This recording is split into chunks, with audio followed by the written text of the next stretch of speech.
And now, we've come to the portion of our show where we have to ask, what just happened? We can't believe it either, but let's take a look back at the insanity that was this week and look ahead to what will make us facepalm next week. This is What Just Happened on the Dean Obeidallah Show. Take it away, Dean. And welcome back, Dean Obeidallah Show. We're live Friday, March 6th. And yes, it's What Just Happened. And I think we know what happened. A lot of crazy stuff. And I have two great people to help us make sense. Nida Khan, journalist, written for many publications, HuffPost, you name it. She's written for it. Great to see you, my friend. Good evening. How are you, Dean? Fine. And another returning champion, Atheer Yacoub. She's been on Comedy Central Arabia, New York Arab American Comedy Festival, tours around the country and the world, spreading the virus wherever she goes. She's here now. Atheer, what's going to happen to comedy? Comedy's going to be dead. We're going to start Skyping people into shows, I think. That's going to be the big, pay a fee. Pay a fee, yeah. And you'll have your own laugh track underneath. Because seriously, with South by Southwest being canceled, we thought about what happens to all live events at bigger events, bigger venues. I mean, if the outbreak grows just a little bit more, that's the end of live music, concerts. And not only music and concerts, like I was saying, expand it out further. Like, let's say, God forbid, if this goes on through the spring, through the summer, what's going to happen to the conventions? What's going to happen to the elections, people coming out to vote? I mean, these are things that we need to think about. What is the plan and what are we going to do then? Well, Atheer, have you changed? I'll ask both of you, just on a scale from 1 to 10, how concerned are you about the virus itself, Atheer? I'm concerned about how not concerned I am. Really? So on 1 to 10, you're like... like a 2, 3. All right. I think it's just hard for me to... I've just been dealing with my own internal viruses. And so, I mean... Is this because you're Palestinian? Yeah, exactly. And your people have been through a lot. Real tangible stuff happening to me that I've kind of forgotten about the actual virus. I was saying mine are all intertwined together. So it's one hot mess going on. So what number would you give on your scale? I would say 50. Wait, just went over the chart there. That's not. No, I am actually genuinely concerned. Like, I'm not trying to be an alarmist, but I'm very concerned because of the mishandling of this by this administration, by those in power. We have Donald Trump as our president. The fact that so few tests have been done. These test kits have not been distributed as they should. There's only been about, 1,500 tests that have been done. Okay, 1,900, sorry. And South Korea, granted, South Korea has many more cases than we do, but they're conducting 15,000 tests a day, about 15,000 a day. They have more cases because they're testing. We could have off the chart. Exactly. We don't even know. That's the thing. We don't even know what we're dealing with to the full extent of it. And that is why I'm concerned. And we're supposed to believe this government that lies on a consistent, regular basis. And this is who we're dependent on. And that's the part that really worries me. Well, I mean, the good thing is, Nina, you know what the good thing is? This is all going to end in 3 weeks, as Donald Trump told us, because here is clip number 13, Nina. The virus that we're talking about having to do, a lot of people think that goes away in April with the heat, as the heat comes in. Typically, that will go away in April. We're in great shape, though. So we're like 25 days from this ending, which is actually a great thing. I wasn't ready, but 25 days, folks. Just hang on. Everyone, 25 days, and the heat comes and it goes away. I mean, granted, it will, even things like the flu, when it does get warmer, they do get less, but they don't just, completely disappear and go away. And with this, we don't know exactly how bad it is or what's going to happen. And you have this one who, I don't even know what that was today, what we witnessed, him and doing the tour at the CDC and making the most outrageous, ridiculous comments. And I know we're not supposed to be surprised by any of this, but it's beyond disturbing. Like, I'm running out of words to even say about him. Before I came on, I was watching a little bit, and I came on, and what Trump said, and I didn't report on this earlier because I had the one clip where he talked about numbers and the cruise ship, but he called Jay Inslee, the governor of Washington State, a snake. Not kidding, folks. And he talked at this press conference about how high the ratings were for his Fox News town hall the day before. and that his phone call with the Ukraine was still perfect. First of all, Atheer, have you ever scored your phone calls? Have you ever hung up and go, that was a 7? I really wish, what's a perfect call? What is a call? Yeah, it's the right amount of banter, not too many lulls, not too much, To me, the perfect call is don't call call. me. I don't like don't phone call me. calls. I like just text me. Yeah. No, don't waste my just Calls emoji. are intrusive. Just emoji. Just that's it. I don't even want words. Just a couple emojis. So Atheer, you're not worried about getting yourself, which is good, or you don't. And care I if you believe get, in my immune system. You do. What about for loved ones? Are you worried for your family? I mean, my family is in Alabama, so I worry for them for other things Trump related. But yeah, I do worry, but it's not really, I'm not a big worrier because I feel like, I have anxiety, but I feel like that's different because I don't have any control over this situation. So it doesn't feel like real to me. Like I know it's real, but unless I see it before me, it's hard for me to get into that actual panic mode. Also, I have no control. I don't want you to over panic. Don't panic. Yeah. Well, the lack of control is what leads to anxiety, though. For people who are like that, you have other anxiety issues. So I right? feel like I have zero control over this. All I can do is what I've continued to be doing, which is sanitizing, washing my hands, and not really behaving in any way different than I normally would to take precautions. Yeah, I just keep telling people to, obviously we don't want to panic, you don't want to cause a scare, but to just be prepared. Like things like if you're prepared for things like being stuck in your home for 2 or 3 weeks if you can't go out, like making sure you have enough non-perishable goods and food and stuff like that. Because if God forbid it gets bad, that could very well happen. I mean, look what happened in China, when it started to expand and increase, they quarantined entire cities, like 50 million people or more were quarantined. So it's like you don't want to go out in that. And what are you going to do? And I remember one of the biggest shortages in China was also toilet paper. So even now you're seeing here, it's hard to. I went into some places, no toilet paper already. I'm like, even in Seattle, it's already too. happening. It's a black were market running for out. toilet paper. Oh, this is horrible. Yeah. No, I know. It's like you don't want to make light You of got it. Sherman. You don't, but it's even around here, Dean. I was saying the streets are so much emptier. Like I haven't been in Midtown all week, and I'm like, wow, there are. I mean, the only plus side, sorry, tourists, is that there are the number of tourists are much less, and you can actually walk hotel around. occupancy is easy to get right now. Everything. I mean, I was eating in a cafe earlier. It was so much emptier. I was doing Purell shots earlier. Before you came. I did 3 shots of Purell. I did aloe vera. I love that. You got a good buzz on, a good Purell buzz. Pretty good. I got an alcohol buzz. Cleanse on the inside and the outside. And I think it's allowed because I'm not drinking it to enjoy it as a Muslim. I'm drinking it to make As a precaution. Yeah. Right, yeah. because as a Muslim, can't You're you protecting yourself and other people, really. Allah would want me to survive. Nina's the theologian. She's the religious theologian. Shaking her Nina, head. can I drink Purell? Is that She said yes. So Yes, I she got can. these special dispensation from Imam Karufa. So, by the way, or you can do what Trumpers are doing. This is even better. Nina, this is what Trumpers are. This is completely true. This is on CNN today. No joke. This is not funny. This is real. I mean, you can laugh, but it's real. Clip number 8, please. You don't believe coronavirus exists? I don't. So the 2 people who've been reported to have died from it in Washington state, you don't trust that that's true? I don't trust anything the Democrats do. So if you're, she was online for a Trump rally. I'm not kidding. Yeah, I saw that. And So that's just part of don't the believe problem too, because they believe everything he says. And he's on Fox News saying, oh, I don't believe what, so the World Health Organization said the death rate, the lethality rate of this is something like 3.4% right Exactly. now. And he was like, oh no, it's much lower than that. I'll I play think you it's that. less I'll play than that. 1%. Oh yeah, I wrote about. Let's and play telling this. people to go to work and all of that nonsense. Here so people is listen to him. Donald Trump. Nina, clip number 12, Nina. This is Trump on Sean Hannity's show 2 days ago. Today, the global death rate at 3.4% and a report that the Olympics could be delayed. Your reaction to that? Well, I think the 3.4% is really a false number. Now, this is just my hunch. But based on a lot of conversations with a lot of people that do this, because a lot of people will have this and it's very mild. They'll get better very rapidly. They don't even see a doctor. They don't even call a doctor.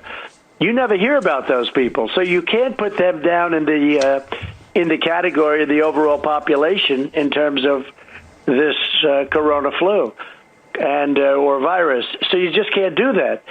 So if, we have thousands or hundreds of thousands of people that get better just by sitting around and even going to work. Some of them go to work, but they get better. So I think that number is very high. I think the number, personally, I would say the number is way under 1%. So what if you had to go to someone who's in charge of a program that could save your life, and you're like, well, this is what healthcare professionals have said the risks are. And he goes, no, I disagree. And you go, why? You go, I got a hunch. Exactly. What would your and who are you reaction going to be? believe, the World Health Organization or Donald Trump's hunch? I mean, come on now. Maybe he's So clairvoyant, ridiculous. you guys. Maybe he's got a little bit.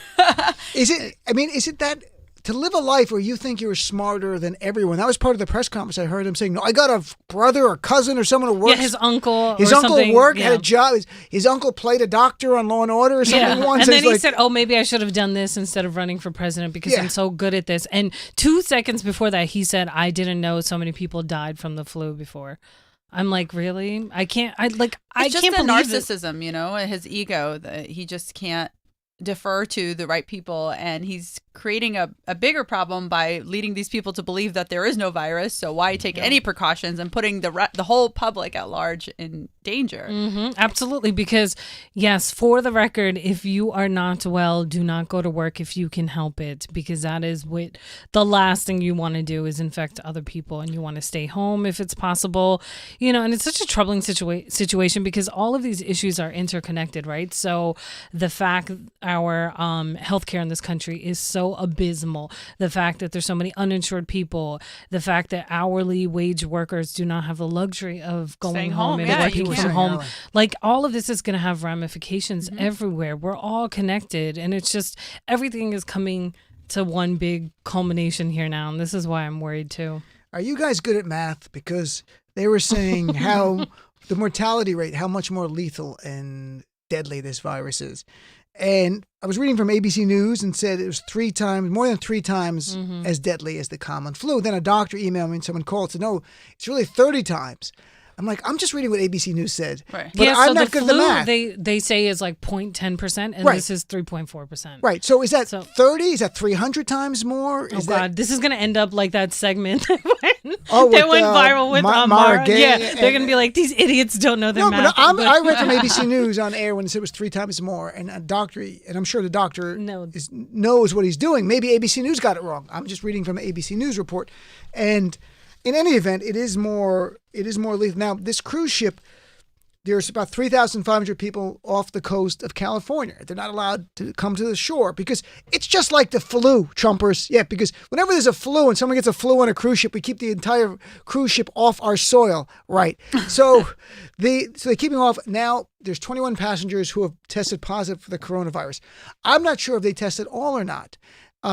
Not yet. I don't believe they have. What we do know is, according to reporting, is the cruise ship the patients were not notified in advance before Meg Pence said at the press conference 21 were positive. So now they're going on the ship going like, you look like you got it. Like they're just pointing at, no, you're one of the ones.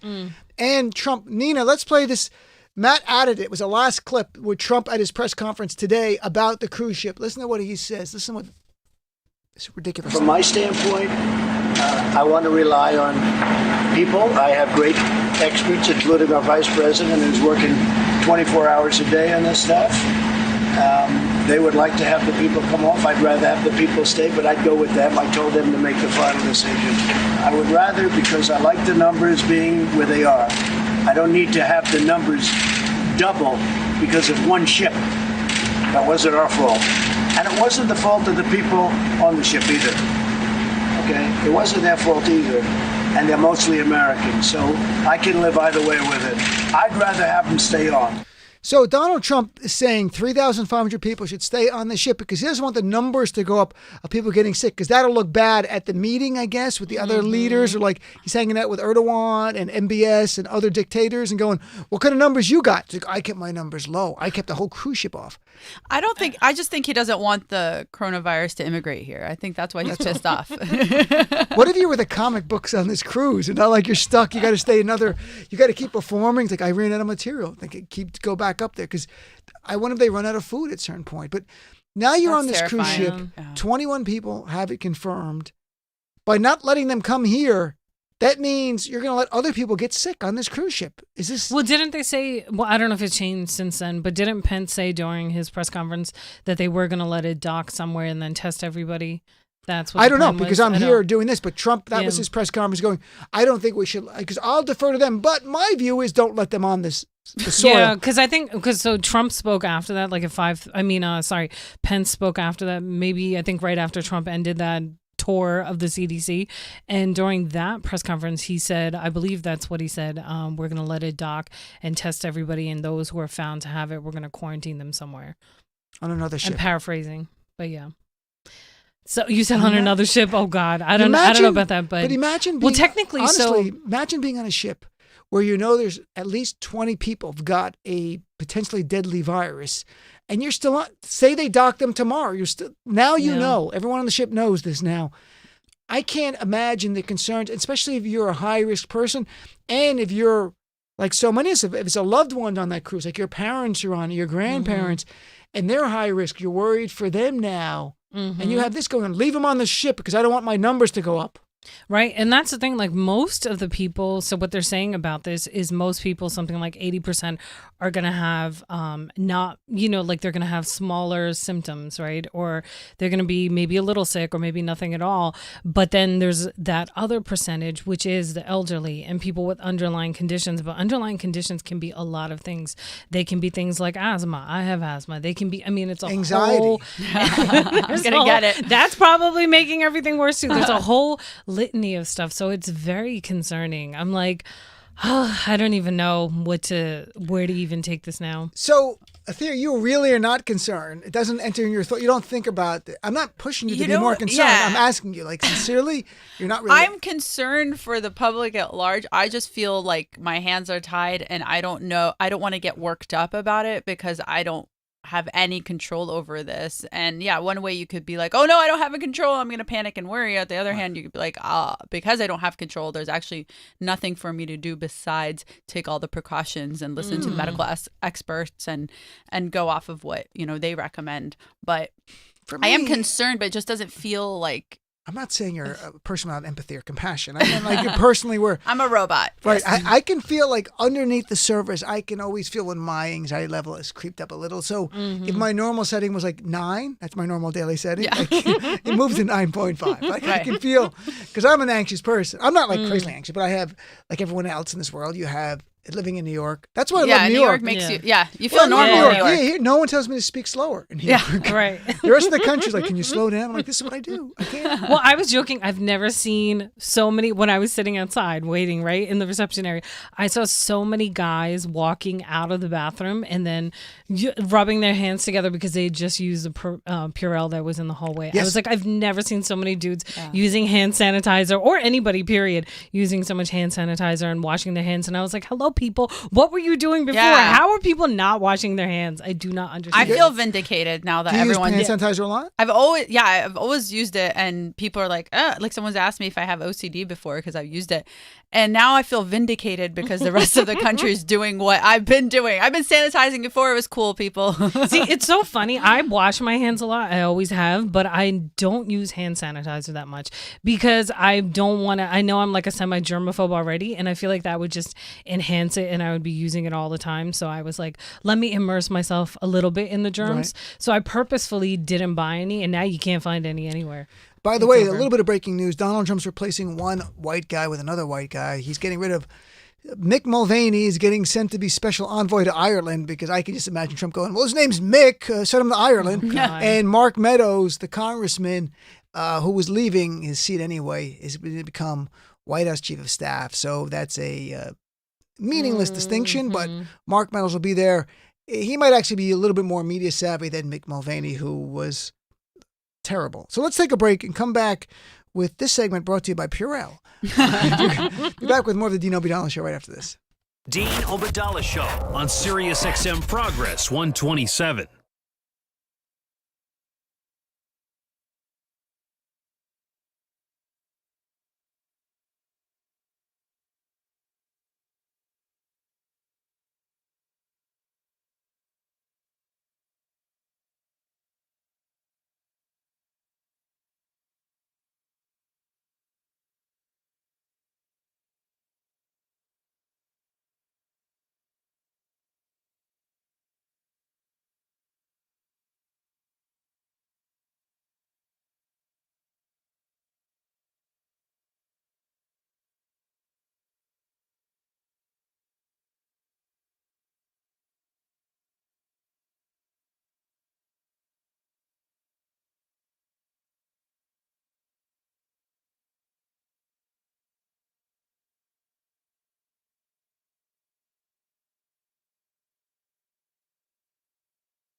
You're listening to What Just Happened with everyone's favorite host, Dean Obidala.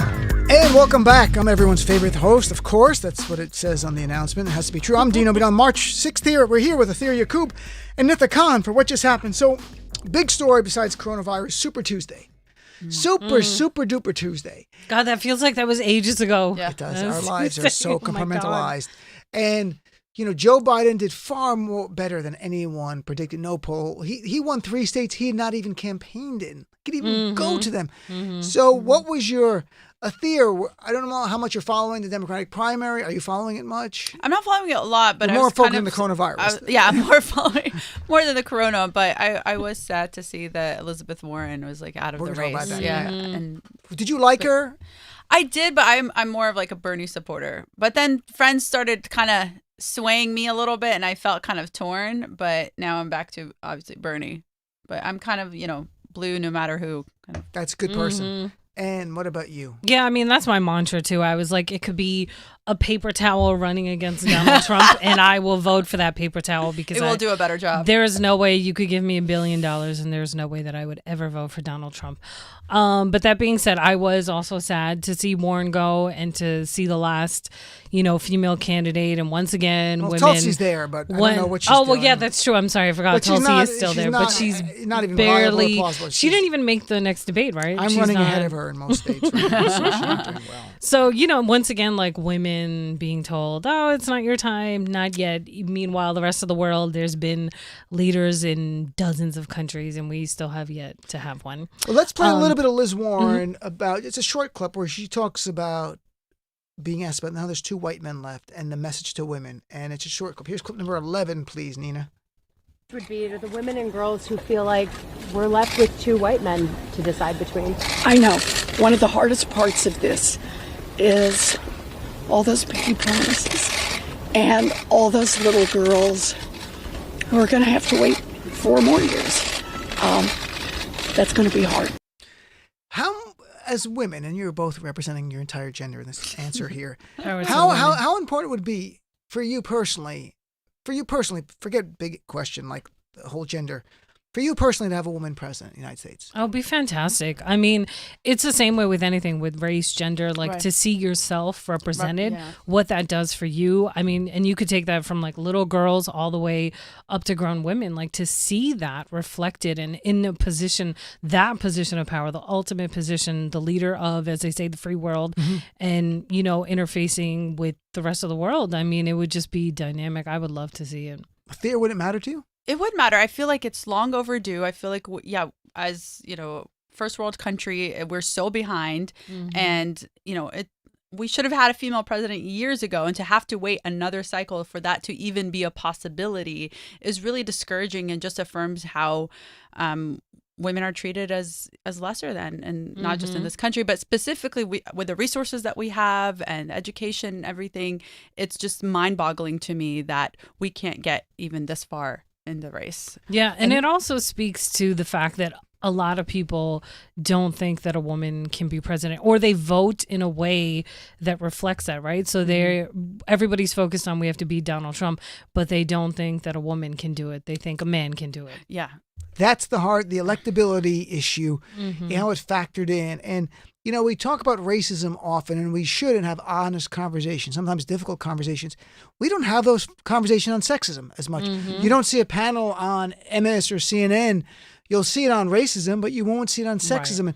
And I think maybe for some it's hard to define. Some will say, well, you can't quantify it. You don't know it's really there. But you could say the same for racism. It has to be addressed. Absolutely. And how much do you think sexism, there were various articles today about sexism playing a role in Liz Warren dropping out, not getting support from real sexist people who don't think women should lead to much more people who are progressive and think there should be a woman president, but they're so fearful of Trump, kind of factors in, well, we need a guy. I'm sorry, we need a guy to beat Trump. That's what people are saying. I'm not saying that.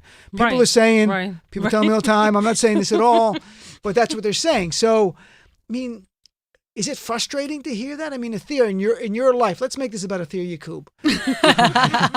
Like, have you heard situations where you've actually felt like I won't get that opportunity because I'm a woman?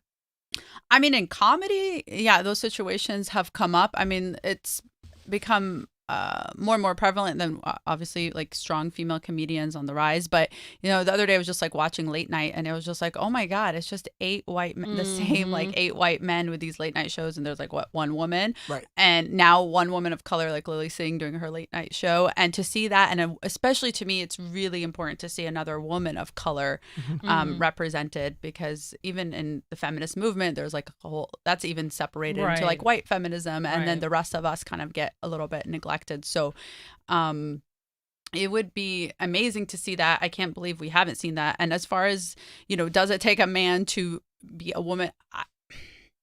I feel like that it's frustrating because that I have a fear that is the case, but not because people don't want a female president, because they are so worried that they just want to put like the best possible contender against Donald Trump. And the world that we're living in right now, unfortunately, I feel like maybe it is a man, and not because we want it to be, but just because of the nature of how things are. So that's frustrating. I agree. And I also think too that theory, we could extrapolate it to what happened on Super Tuesday with Biden too. I think there's a lot of people who are very scared about Donald Trump winning another term, right? Yes, Because they have lived through a lot of the ramifications of everything from racism to inequality to injustice, you name it, and they're very scared about what's going to happen. And because they may not necessarily know Bernie Sanders well enough, and Bernie, you can blame him too for not doing enough to reach out to certain communities as well too, and doing certain things and going certain places. But I think that's why a lot of them, because they know Biden, they know Obama, they've had 8 years of him, so they do feel comfortable, and that's why they decided, what, this is who we're going to go with. And that's what you saw happen on Tuesday too. Atheer, you mentioned some of your friends like Liz Warren. And the big question now, though, is where do Liz Warren's supporters go to? Because ideologically, you would think Bernie would be, but it might not be, because if they're going to, their own calculation, go, well, I should support the person who I think is more winnable. It could be Bernie, but it could be Biden. But here's Rosie O'Donnell last night, who had been a Warren supporter, who's changed her mind. Here's clip number 14 after Warren dropped out. I mean, she's not changing her mind, but clip 14. Went from Warren to Biden because, like everyone else in the country, I want to get rid of Trump. Does Biden have what it takes? I think that he's our best option, and we're going to go all in for him and get together as the Democratic force and get rid of him, because our nation deserves better. So if people, Rosie O'Donnell, very progressive. So you would think she'd more line up with Bernie. And she even said, I think, maybe she'd support him in 2016. But you can tell it's electability. So in her mind, she didn't even get into Bernie. She didn't badmouth Bernie. I just think Biden is the one that could be electable. And I wonder for Warren supporters who don't line up ideologically with Joe Biden, who like more of the progressive vision of Bernie, who might be like, let's get rid of Trump and then push Biden to be more progressive. Maybe that's easier than try to get Bernie hoping Bernie can win.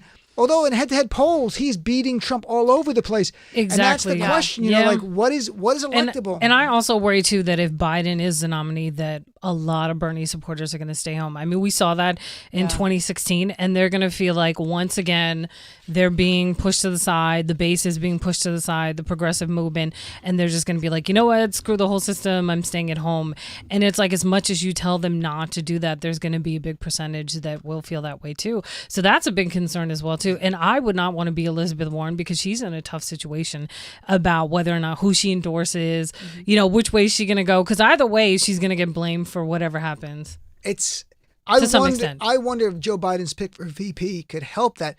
Obviously, it cannot be Bernie Sanders. You can't have a 78 and a 77-year-old guy as a ticket, and both white in today's day and age. Even though Bernie is a minority, he's Jewish. He'd be making history if he was a VP. Well, I guess we had Joe Lieberman as for VP, but we've never had for president. But I wonder if there is some progressive candidate that Joe Biden can run with that could at least bring Stacey in Abrams. Stacey Abrams, you think? That's what I keep saying. What about Liz Warren? Liz Warren would be great too. Yeah. Absolutely.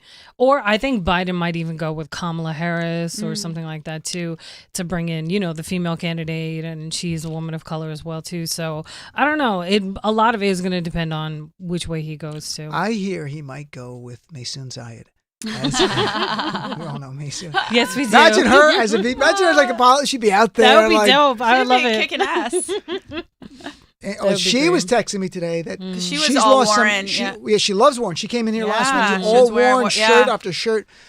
But talking about going back to coronavirus, she lost gigs. She texted me today, like some good paying gigs that were big corporate. She does a lot of corporate events, not comedy club events. And these corporate things that had to go travel have just canceled it.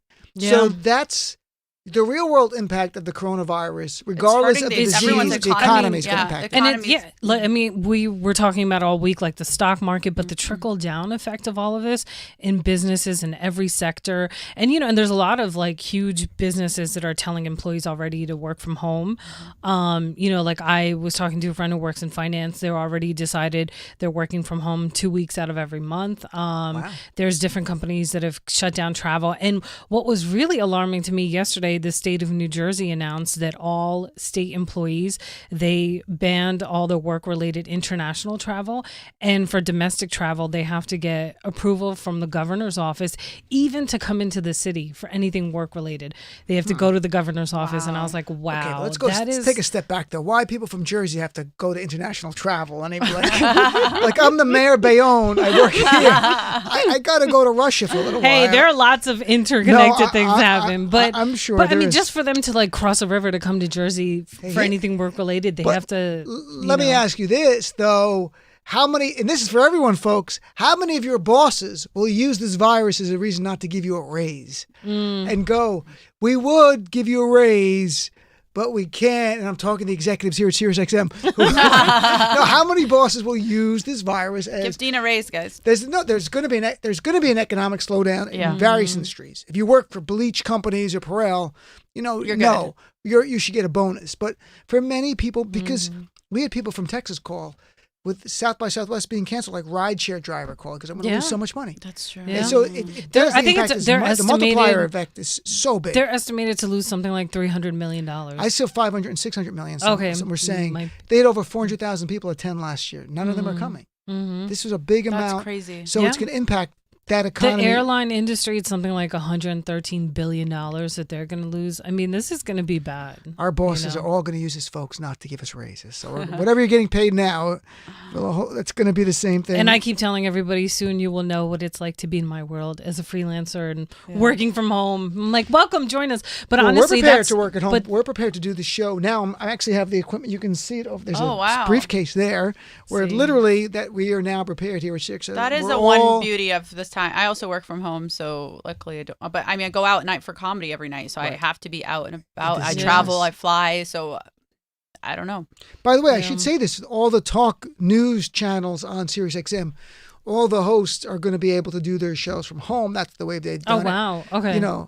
Music, they can just play music. They don't need the host to come in or anything like that. But for this channel, I know us, and I know the news channel, and Dr. Radio, which is very popular on SiriusXM, will all be still broadcasting. Because all you need is testing and one person in this building to be positive, and security might be like, we don't want to work. You look at the Louvre closed for a few days, the Louvre in France, because security is like, we don't want to come in.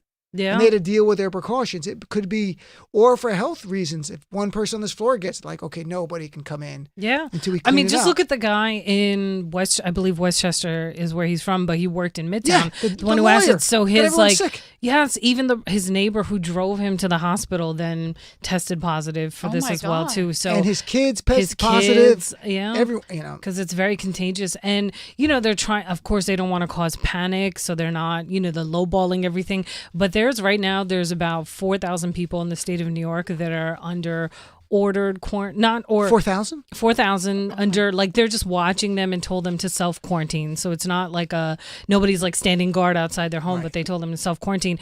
And out of those 4,000, it's about, I think like 2,700 something in the city of New York that are already told to do this. So, and again, I'm amazed that, I've been tweeting about this literally since the beginning of January or something. So it's not like we didn't know this was coming. Why weren't more measures taken? Like why weren't these kids ready? We exactly, and we are the center of the world. We are one of the most international places on the planet. Just think about the amount of people that come in every single day into this city. Why weren't more steps taken earlier? I agree with you 100%. And you know what? For the people quarantined, we should give them a free subscription to SiriusXM with only this channel. So they have to listen to my show and they can call in. Give them something to do at home. You know? Right. If you're quarantined, let me tell you, call everybody in is the show. Netflixing and just hanging out at home a lot more. Let's take a break. When we come back, we're going to play our favorite game. Guess Who Said It? Right here in the Dean Obadala Show. I'll be right back after this quick break. Dean Obadala Show on SiriusXM Progress 127.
Your entire week's exhausted news broken down into one hilarious hour. What Just Happened is now live with Dean Obadala. And welcome back, Dean Obadala Show. We're live here Friday, March 6th. Nida Khan, Atheer, Yacoub here. We're just talking about there goes, all the dating apps are going to be hurt badly with if there's an outbreak, unless it can be different. Are you tested? It's not like the other tests. Right. It's like STD testing. Like, show me your corona. Right. What is your travel history? That's kind of funny. Like, you've been sort of like questions like, all right, so let's play the game within the game. Now, it's time for America's newest game show sensation. Guess Who Said It? And welcome to the show, folks. We're here to have a little bit of fun with Guess Who Said It. I got two great contestants, Nida Khan, Atheer, Yacoub. Both of them, different levels of fear of the coronavirus. I'm sort of in between you two. Yeah, it's a good balance. I'm fearing this game more, by the way. I'm sweating hard. If you get this wrong, you have to touch your face. Is that what it works? God. To increase your risk of getting a disease. Here we go. You know it. I give you a quote and give you 4 options. Now I'm not saying this is the generic type flu, but maybe we'd be just better off if we just gave the coronavirus to everybody, and then a month or two it would be over. Who said this? Stuart Varney from Fox News, Rick Santelli from CNBC, Maria Bartiromo from Hell, or Donald Trump? Rick Santelli, I believe. Varney? No? I'm going to go with Nida. Don't just go with I'm just going with I'm going to ask you first. I'm wrong a lot of times, so don't, She's a very mean person, and people don't like her. People don't want that. They like a person like me that's not mean. Was that Joe Biden, Bernie Sanders, Donald Trump, or Tulsi Gabbard? Trump. All right. You're right. You have to go first this time. That was an easy one. That was, All right. Let me do another one here. I've said throughout the entire process that what is so important is that we ultimately unite behind who the Democratic nominee is. And I think it's a two-way street. I've been concerned by some folks that say if Bernie's the nominee, they won't support him. And the other way around. Liz Warren, Mike Bloomberg, AOC, or Ilhan Omar. You go. Warren? Wait, repeat it again? No. Sorry. I've said throughout this entire process that it is important that we ultimately unite behind whoever the Democratic nominee is. And I think that's a two-way street. I've been concerned by some folks that say if Bernie's the nominee, they won't support him, and the other way around. Warren, Bloomberg, AOC, or Congressman Omar. So who'd you say? I said Warren, but I think it might be AOC. No, I don't know. I'll go with Warren. I don't know. Ilhan? Both wrong. AOC? Was it AOC? Who was it? AOC.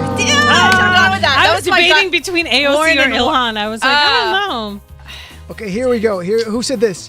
Why are you going on national television and contradicting experts based on a hunch?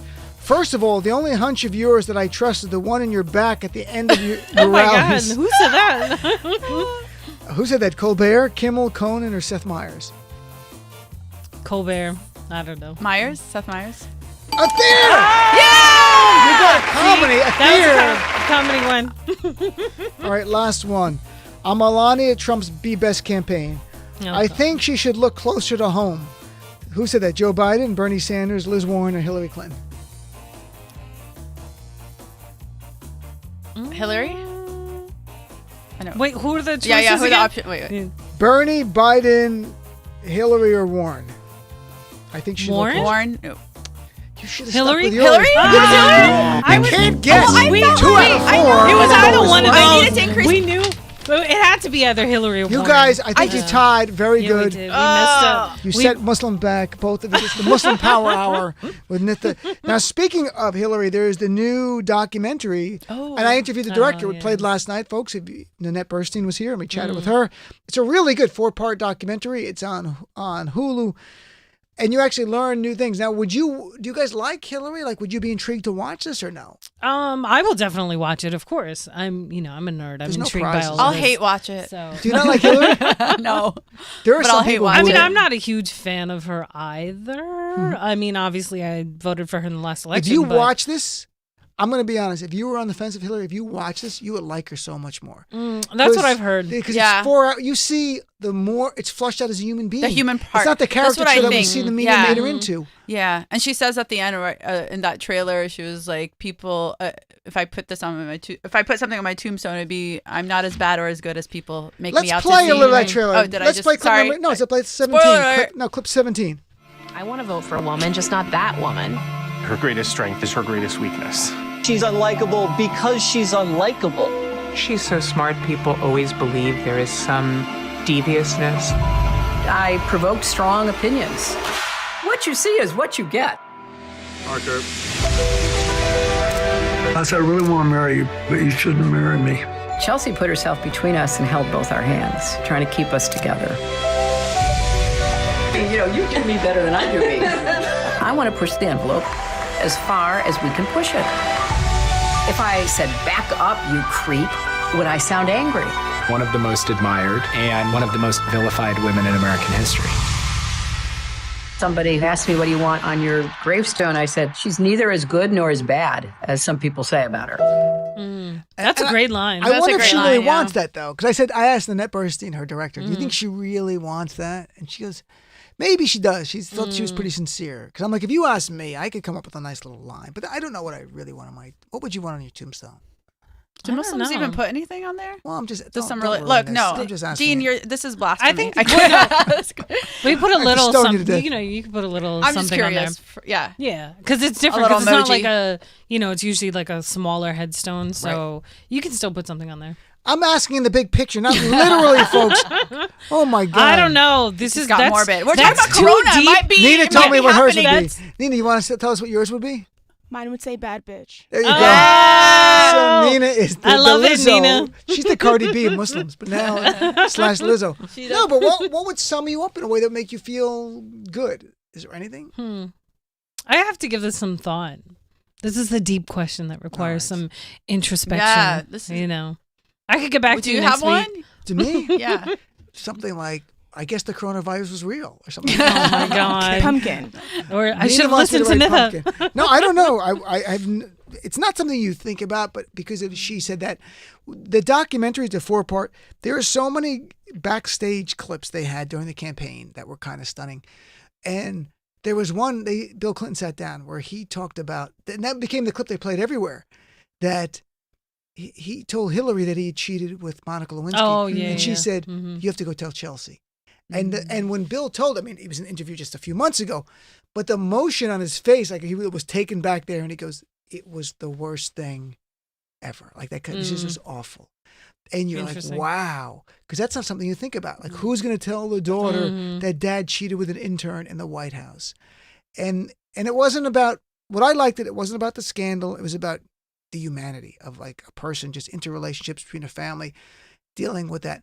Also, one of the most painful things though was watching her relive 2016, just talking to her about that night and losing, and you could the emotion came back. She didn't cry or anything, but just this sense of like, what? How did I lose to this guy? Yeah. And it's interesting because a lot of people that have worked around her have said, she's very different than the front that she put out for the world. And if she was more authentic to who she is, she probably would have resonated more with people. Yeah, I feel if she showed her human side that's like that she's trying to convey in this documentary during the election, then people would have warmed up to her more. But I think at the same time, she felt like she needed to be, have brass ovaries and keep up with the boys. And so show no emotion, keep up with them. So she was probably also caught in between, like, how do I present myself or represent myself and my gender. She talked about actually when she was growing up, as a woman, when you were breaking barriers to be taken seriously, you had to show almost no emotion. Absolutely. And that just became part of who she was, not that she wanted that to be who she was. That's what she had a show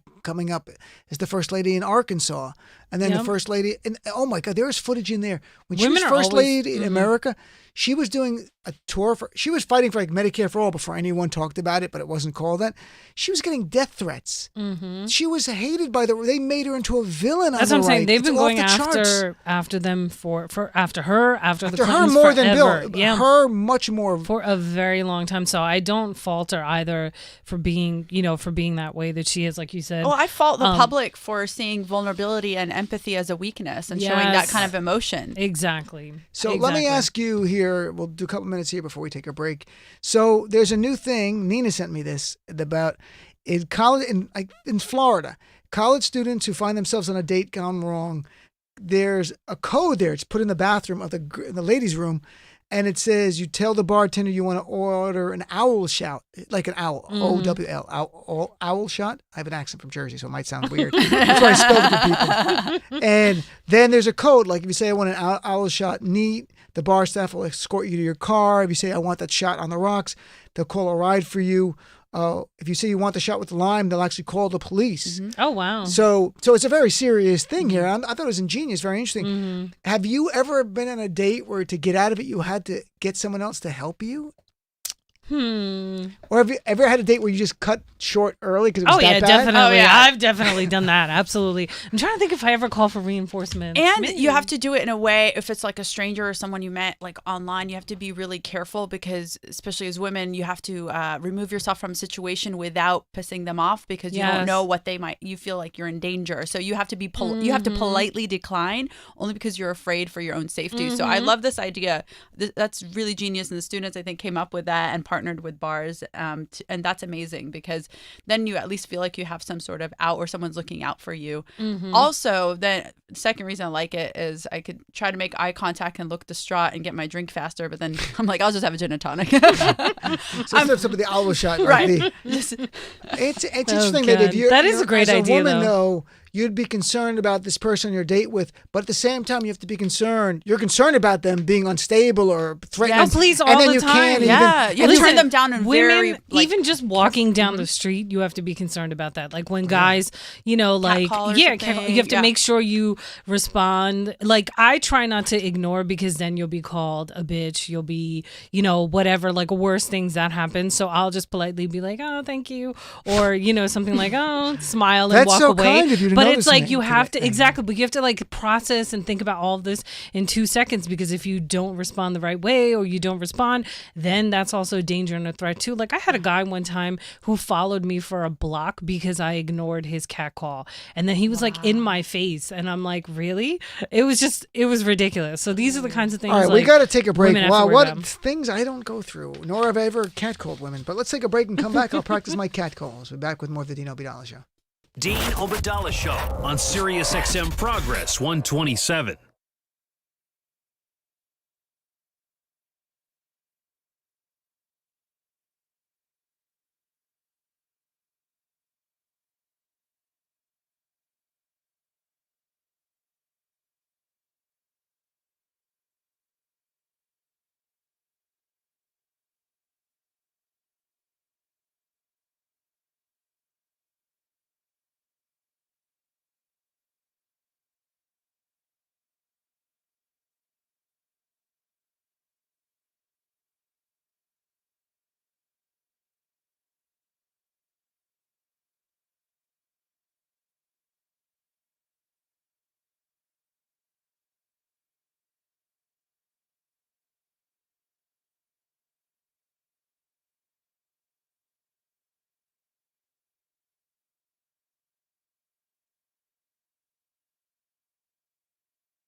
This is the Dino Bidala Show, exclusively on SiriusXM's Progress. And welcome back, the Nobby Dollar Show. Could be our last show in studio. Who knows what happens by Monday? If the show will continue, but I will be broadcasting from home. I'm not kidding. That's what Can we're I doing. just say one thing? So I always waste my money eating out a lot, but this week I cooked twice, and I was like, all it took was a looming pandemic for me to become more domesticated. That's very funny. Did you notice also they stopped using the reusable, like at the salad places and Starbucks, they're like now not allowing people to bring their own containers, which I'm like, you should have been doing that a long time ago. Exactly. I find that so that's disgusting. interesting. All right, so before we run out of time, Atheer, if people want to follow you, find out about your comedy shows, stalk you, whatever, where do they go? Oh, yeah, it's very easy. AtheerYacoub.com, AtheerYacoub. I'm at Atheer Yacoub on Instagram and all platforms. And we might be in a show April 26th at the Brown Show. If you're available, I'm not even really sure you're available. I am. Corona pending. It's right, exactly. We're not even Which announcing. is the day I'm not before even my birthday. And if we have the show, you're welcome to be on the guest list and come with a friend. I'll bring And my if face mask. If people want to follow you on Twitter, where can they go, my friend? It's NidaKhan NY, so NIDAKHAN NY. Thank you guys very much. Matt and Nina, stay healthy, my young friends. Yes. Folks, thanks for tuning in. I'll be back Monday. Tomorrow I'm supposed to be on Joy Reid Show, but with all this breaking news, that might not happen because, as we all know, this changes quickly in this world. I'll be on Twitter, though, all weekend at Dino Bidala. Or drop me an email, dean@deanofradio.com, DEAN@deanofradio.com. Don't go anywhere. Tell me everything with our friend John Fugelsang coming up right after this quick break.